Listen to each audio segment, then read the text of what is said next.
पाकिस्तान भारत के हिंद महासागर में घुसपैठ करने जा रहा है, दखल देने जा रहा है।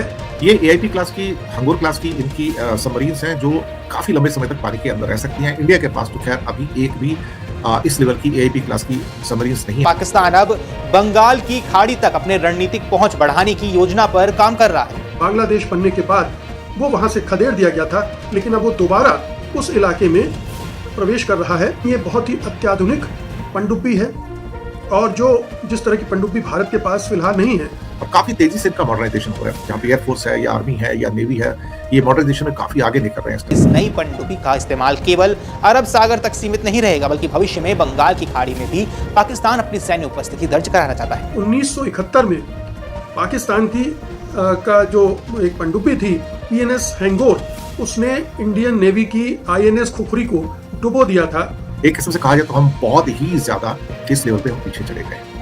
भारत के मुकाबले वो भारी पड़ सकता है। पाकिस्तान अब अपने प्रभाव का विस्तार करना चाह रहा है और भारत की नाकों में दम करने के लिए कोशिश कर रहा है। तो पाकिस्तान बांग्लादेश दोनों बहुत करीब आ रहे हैं।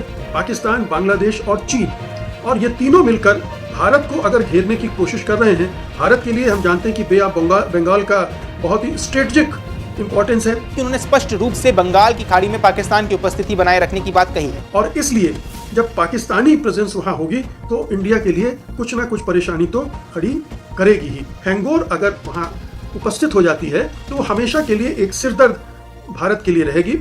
ये AIP टेक्नोलॉजी है तो वो नहीं पकड़ी जाएगी, तो पाकिस्तान को ये एडवांटेज है। ऐसे में सवाल है कि क्या भारत के लिए यहाँ चुनौतियां बढ़ने वाली हैं? बंगाल की खाड़ी में उसका आ जाना ही हमारे लिए एक सिरदर्द पैदा करता है, लेकिन अब फिर से वो 1971 वाली स्थिति की तरफ बांग्लादेश बढ़ रहा है और ये मोदी के काल में हुआ है। दिक्कत ये है कि भारत के साथ अभी कोई एक भी महाशक्ति नहीं है, तो अब भारत और भी अकेला और भी ज्यादा घिरा हुआ हमें दबाव में ला सकता है, हमारा इस्तेमाल कर सकता है और भारत को मजबूर कर सकता है अपने हिसाब से चलने के लिए। पाकिस्तान की जो ये तैनाती होने वाली है, इसे केवल एक इंडिकेशन मानिए, क्योंकि आने वाले दिनों में ये और भी बढ़ेगी कि पाकिस्तान ऑपरेशन सिंदूर के बाद से ज्यादा आत्मविश्वास से भर गया है, क्योंकि दो महाशक्तियां उसके साथ। दोस्तों, पाकिस्तान अब एक ऐसा कदम उठाने जा रहा है जिससे भारत के कान खड़े हो जाने चाहिए, उसकी समस्त इंद्रियां जाग जानी चाहिए, क्योंकि अब वो भारत के हिंद महासागर में घुसपैठ करने जा रहा है, दखल देने जा रहा है। और ये एक बड़ा डेवलपमेंट है हिंद महासागर में, जो पाकिस्तान अपनी नई हासिल की गई पनडुब्बी के जरिए करना चाहता है। अपनी उपस्थिति वहाँ फिर से दर्ज कराना चाहता है, अपना एक प्रभाव वहाँ भी पैदा करना चाहता है, जो कि 1971 के युद्ध के बाद उसका खत्म हो गया था। बांग्लादेश बनने के बाद वो वहाँ से खदेड़ दिया गया था, लेकिन अब वो दोबारा उस इलाके में प्रवेश कर रहा है और इसके लिए वो चीन से जो अभी अत्याधुनिक पनडुब्बी उसने हासिल की है, जिसको उसने हैंगोर नाम दिया है। हैंगोर नाम क्यों दिया है इसके बारे में भी मैं अभी आपको बताऊंगा, लेकिन ये बहुत ही अत्याधुनिक पनडुब्बी है और जो जिस तरह की पनडुब्बी भारत के पास फिलहाल नहीं है।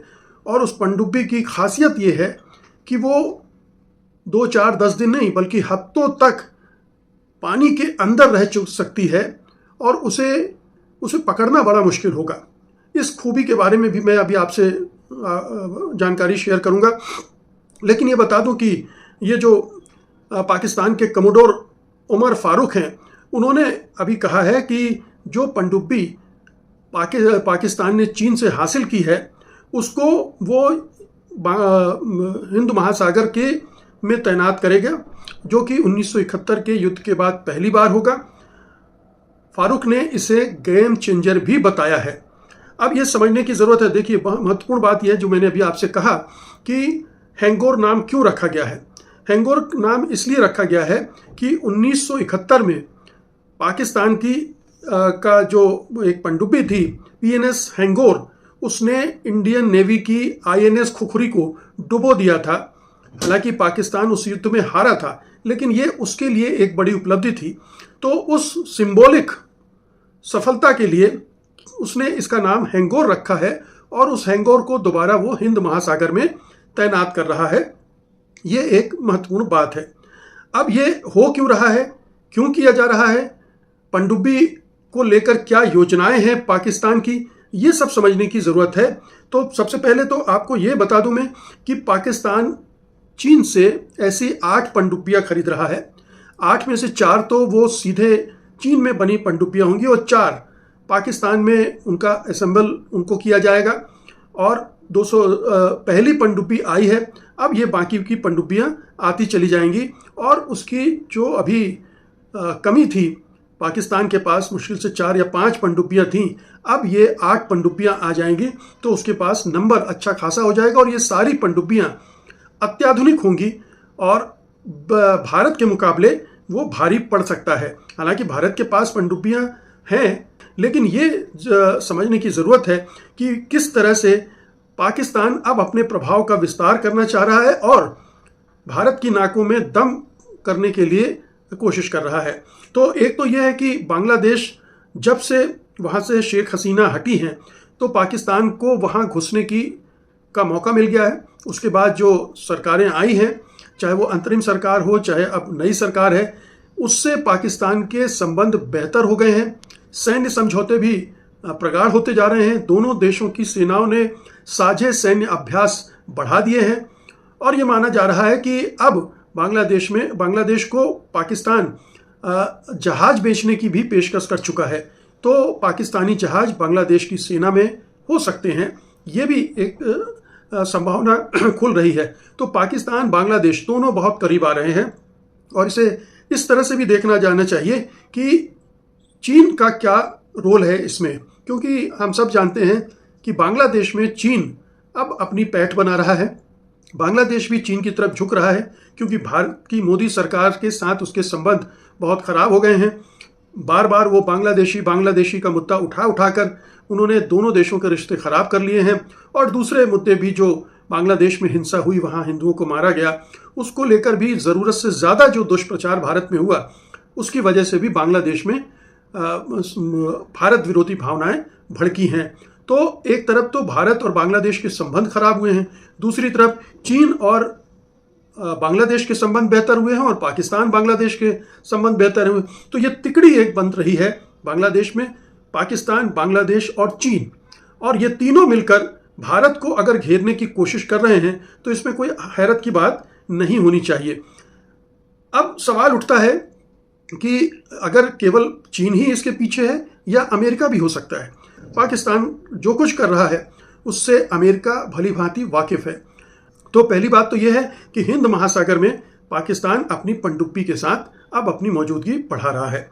ये ध्यान देने की ज़रूरत है कि जो बे ऑफ बंगाल है वो टेरिटोरियल सी किसी एक कंट्री का नहीं है। जो इंटरनेशनल लॉ है उसके हिसाब से जो कोस्टल तटीय देश होते हैं वो अपनी संप्रभुता का इस्तेमाल 12 नॉटिकल माइल्स या लगभग 22 किलोमीटर तक कर सकते हैं अपनी कोस्ट लाइन में, तटीय जो पूरा क्षेत्र है उसके। और जो सोवरेन राइट्स हैं एक्सक्लूसिव इकोनॉमिक जोन के लिए, वो तकरीबन 200 नॉटिकल माइल यानी 370 किलोमीटर तक उनका इस्तेमाल कर सकते हैं। तो ये जो 22 किलोमीटर का क्षेत्र है उसके बाहर वो इंटरनेशनल वाटर हो जाता है और वहाँ किसी भी देश को किसी भी तरह की सैन्य गतिविधि करने का भी इजाज़त मिली होती है, वो कर सकता है। और पाकिस्तान इसी का फ़ायदा उठाने जा रहा है। अब सवाल उठता है कि ये जो संबंध भारत के बिगड़े हैं और पाकिस्तान के बांग्लादेश से सुधरे हैं, तो इस सूरत में भारत के लिए चैलेंजेस और बढ़ते जाते हैं। भारत के लिए हम जानते हैं कि बे ऑफ बंगाल का बहुत ही स्ट्रेटजिक इम्पोर्टेंस है। जो हमारी ईस्टर्न नेवल कमांड है वो विशाखापट्टनम और अंडमान निकोबार में है। यहाँ ट्रेड, एनर्जी रूट्स हैं और इंडो पैसिफिक यानी इस भारत प्रशांत क्षेत्र में हमारी भी अपनी एक सैन्य एम्बिशन है कि हमारा कंट्रोल हो, हमारा प्रभाव हो। और इसलिए जब पाकिस्तानी प्रेजेंस वहाँ होगी तो इंडिया के लिए कुछ ना कुछ परेशानी तो खड़ी करेगी ही। एक छोटा सा कदम भी किसी भी देश के लिए परेशानी का सबब बन सकता है। जैसे हैंगोर अगर वहाँ उपस्थित हो जाती है तो हमेशा के लिए एक सिरदर्द भारत के लिए रहेगी, क्योंकि हैंगोर की जो एक तो उसकी जो AIP टेक्नोलॉजी है, जैसा मैंने बताया कि AIP टेक्नोलॉजी वो होती है जिसमें डीजल इलेक्ट्रिक अटैक सबमरीन्स जो होती हैं वो डिपेंड करती है एक समय तक बैटरी पर, और बैटरी जब डाउन होने लगती है, डिस्चार्ज होने लगती है, तो उसे या तो सतह पे आना पड़ता है या फिर एक पाइप के थ्रू बाहर से ऑक्सीजन लेनी पड़ती है। और जो AIP टेक्नोलॉजी है उसमें एयर इंडिपेंडेंट प्रोपल्सन इसको कहते हैं AIP, उसमें वो समुद्र के अंदर रहते हुए ही ये काम कर लेती है, यानी हफ्तों तक छिपी रहती है, वो राडार की पकड़ में नहीं आती। तो उधर जो इस टेक्नोलॉजी से लैस पनडुब्बियां हैं वो उनके लिए समस्या है कि उनको ऊपर आना पड़ेगा और तब वो पकड़ी जाएंगी। लेकिन अगर ये AIP टेक्नोलॉजी है तो वो नहीं पकड़ी जाएगी। तो पाकिस्तान को ये एडवांटेज है। भारतीय नौसेना के पास अभी कुल 16 से 18 एक conventional diesel electric based submarines है, लेकिन हैंगोर लेवल AIP वाली जो आधुनिक टेक्नोलॉजी है वो अभी एक भी ऑपरेशनल नहीं है। ज़्यादातर हमारी जो पनडुब्बियां हैं या तो रूसी मेक हैं या फ्रेंच मेक हैं या इक्का दुक्का जो है वो अमेरिकन मेक भी है। बंगाल की खाड़ी में उसका आ जाना ही हमारे लिए एक सिरदर्द पैदा करता है। हमेशा के लिए एक हमें निगरानी उस पर बैठानी पड़ती है जो अभी तक नहीं हो रही थी। और दूसरी बात यह है कि बांग्लादेश हमारे लिए और भी फिर दिक्कत पैदा करने वाला बन जाता है, क्योंकि बांग्लादेश पाकिस्तान का गठजोड़, पाकिस्तान बंगाल की खाड़ी में पनडुब्बी तैनात करेगा, बांग्लादेश को पाकिस्तान सैन्य साजो सामान सप्लाई करेगा, उधर चीन के साथ उसके रिश्ते बढ़ रहे हैं, चीन भी उसे हथियार बेच सकता है। तो बांग्लादेश और पाकिस्तान दोनों तरफ से भारत ने 71 की वार में जो बड़ी उपलब्धि हासिल की थी, लेकिन अब फिर से वो 1971 वाली स्थिति की तरफ बांग्लादेश बढ़ रहा है। और ये मोदी के काल में हुआ है। प्रधानमंत्री मोदी और उनकी सरकार ने जिस तरह से बांग्लादेश के साथ अपने संबंध खराब किए हैं, एक तरह से बांग्लादेश को हमने पुश कर दिया है, धक्का दे दिया है पाकिस्तान के साथ जाने के लिए और चीन से की शरण में जाने के लिए। और ये हमारे लिए एक मुसीबत बनता जा रहा है।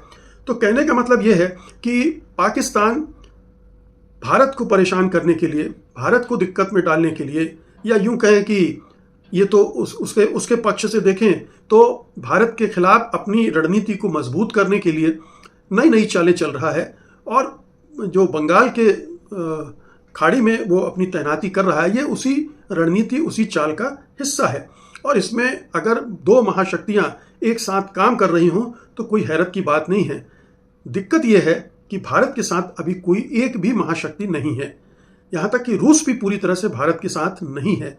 तो अब भारत और भी अकेला और भी ज़्यादा घिरता जा रहा है, और ये भविष्य के लिए भारत को कमज़ोर करेगा। एक क्षेत्रीय स्तर पर जो आप चाहे वो आर्थिक महाशक्ति के रूप में उभर रहे हों, चाहे सैन्य महाशक्ति के रूप में उभर रहे हों, दोनों स्तरों पर आप भारत का जो पतन हो रहा है, इन 12-13 सालों में लगातार होता रहा है, वो हमें ऐसी जगह पर ले जाकर खड़ा कर रहा है जहां पर कोई भी हमें दबाव में ला सकता है, हमारा इस्तेमाल कर सकता है और भारत को मजबूर कर सकता है अपने हिसाब से चलने के लिए। तो ये एक बहुत ही विचित्र परिस्थिति बन रही है जिसके केवल संकेत हैं। इसे पाकिस्तान की जो ये तैनाती होने वाली है, इसे केवल एक इंडिकेशन मानिए, क्योंकि आने वाले दिनों में ये और भी बढ़ेगी। अभी एक पनडुब्बी तैनात हुई है, कल को कोई जलपोत, युद्धपोत भी तैनात हो सकता है। बांग्लादेश में नई तरह की तैनाती देखनी पड़ सकती है। तो आने वाले दिनों में क्या होगा हम नहीं कह सकते हैं, लेकिन ये ज़रूर है कि पाकिस्तान ऑपरेशन सिंदूर के बाद से ज़्यादा आत्मविश्वास से भर गया है, क्योंकि दो महाशक्तियाँ उसके साथ हैं और उसका फ़ायदा वो भारत के खिलाफ उठाने जा रहा है, लगातार उठा रहा है। और इसके बाद अगर कुछ और इस तरह के कदम हमें, चाहे बंगाल की खाड़ी हो, चाहे अरब की खाड़ी हो, या किसी दूसरे फ्रंट पर देखने को मिले, तो हमें हैरत नहीं होनी चाहिए। और इसके काउंटर में अगर हमारी सरकार कुछ ज़्यादा ना कर पाए तो इसमें भी हमें हैरत नहीं होनी चाहिए, क्योंकि जो सरकार, जो प्रधानमंत्री केवल चुनाव लड़ने और चुनाव जीतने और सत्ता में बने रहने पर अपना ध्यान केंद्रित करता हो, वो इन सब मामलों की ना तो ठीक से समझ रखता है और ना ही समय रहते कोई कदम उठाने की समझ और हिम्मत रखता है। तो ये तो एक तरह से हम अपनी नियति को प्राप्त हो रहे हैं।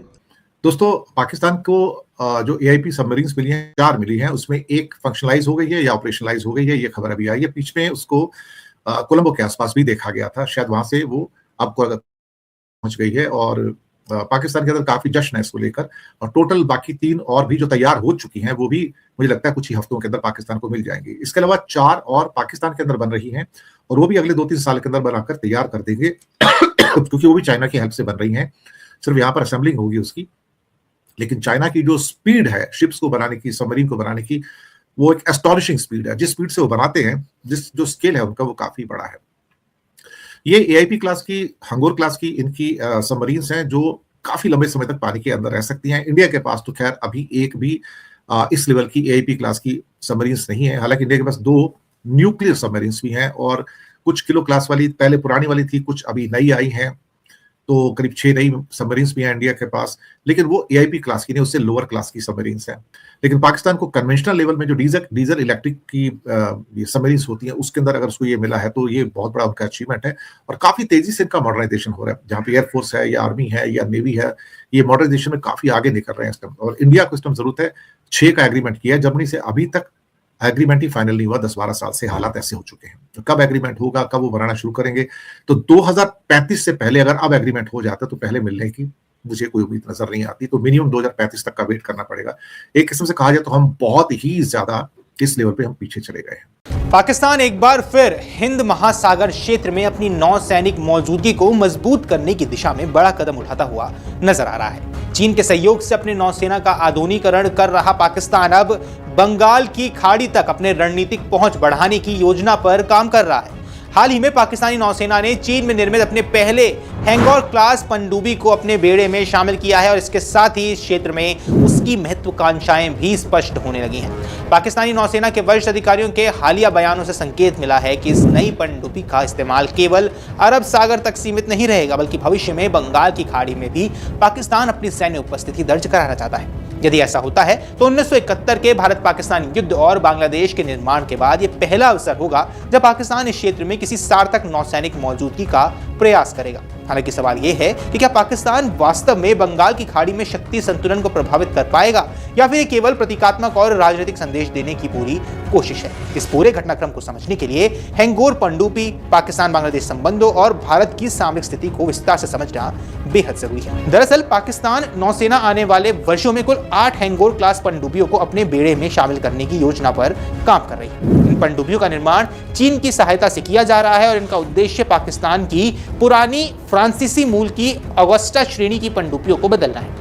इनमें से पहली पनडुब्बी पीएनएस हैंगोर अप्रैल में चीन में औपचारिक रूप से कमीशन की गई थी और हाल ही में कराची पहुंची है। यह पाकिस्तान नौसेना के आधुनिकीकरण कार्यक्रम का महत्वपूर्ण हिस्सा माना जा रहा है। अब हैंगोर क्लास की सबसे बड़ी विशेषता इसका एयर इंडिपेंडेंट प्रोपल्शन यानी कि एआईपी तकनीक है। सामान्य डीजल इलेक्ट्रिक पनडुब्बियों को समय समय पर सतह पर आकर बैटरियां चार्ज करनी पड़ती है, लेकिन एआईपी तकनीक से लैस पनडुब्बियां लंबे समय तक पानी के भीतर रह सकती हैं।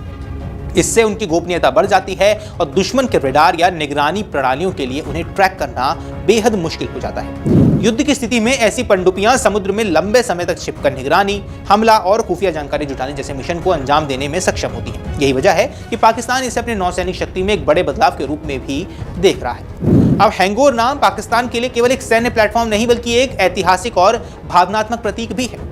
1971 के भारत पाकिस्तान युद्ध के दौरान पाकिस्तानी नौसेना की पनडुब्बियां पीएनएस हैंगोर ने भारतीय नौसेना की युद्धपोत आईएनएस खुखरी को अरब सागर में निशाना बनाया था। इस हमले में आईएनएस खुखरी डूब गया था और बड़ी संख्या में भारतीय नौसैनिक शहीद भी हुए थे। स्वतंत्र भारत के इतिहास में यह पहली बार था जब युद्ध के दौरान भारतीय नौसेना का कोई युद्धपोत दुश्मन की कार्रवाई में डूबा था।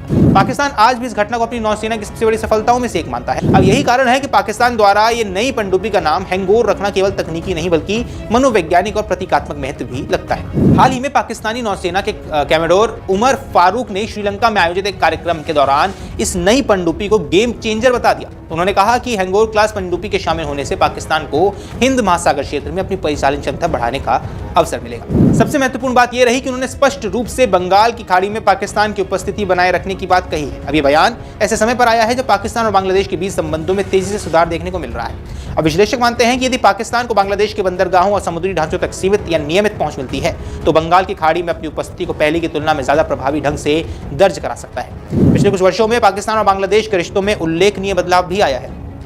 खासकर 2024 में बांग्लादेश की राजनीतिक परिस्थितियों में बदलाव के बाद दोनों देशों के बीच संवाद और सहयोग बढ़ गया है। 1971 के युद्ध की ऐतिहासिक पृष्ठभूमि के कारण दशकों तक दोनों देशों के संबंधों में दूरी बनी रही, लेकिन अब हालात बदलते हुए नजर आ रहे हैं। ढाका और कराची के बीच उड़ान सेवाएं दोबारा शुरू हो गई हैं। दोनों देशों के बीच सीधा समुद्री व्यापार भी बहाल हो रखा है। इसके अलावा आर्थिक और कूटनीतिक संपर्कों में भी तेजी आई है। सैन्य क्षेत्र में भी दोनों देशों की बढ़ती नजदीकियां चर्चा का विषय है।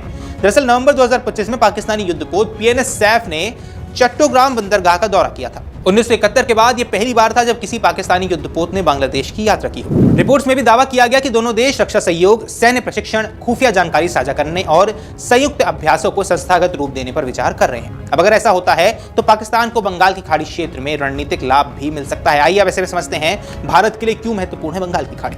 अब बंगाल की खाड़ी भारत की समुद्री सुरक्षा रणनीति का बेहद अहम हिस्सा है। ये केवल एक समुद्री क्षेत्र नहीं बल्कि भारत की पूर्वी समुद्री हितों का केंद्र है। विशाखापट्टनम में भारतीय नौसेना की पूर्वी कमान स्थित है, जो पूरे पूर्वी समुद्री क्षेत्र की सुरक्षा और निगरानी का जिम्मा संभालती है। इसके अलावा अंडमान और निकोबार द्वीप समूह भारत को इस क्षेत्र में महत्वपूर्ण रणनीतिक बढ़त प्रदान करते हैं। ये क्षेत्र ऊर्जा आपूर्ति, अंतर्राष्ट्रीय व्यापार, समुद्री परिवहन और क्षेत्रीय सुरक्षा के लिए बेहद महत्वपूर्ण माना जाता है। भारत का पूर्वोत्तर क्षेत्र, दक्षिण पूर्व एशिया के साथ संपर्क और इंडो पैसिफिक रणनीति भी काफी हद तक इसी समुद्री क्षेत्र पर निर्भर करती है।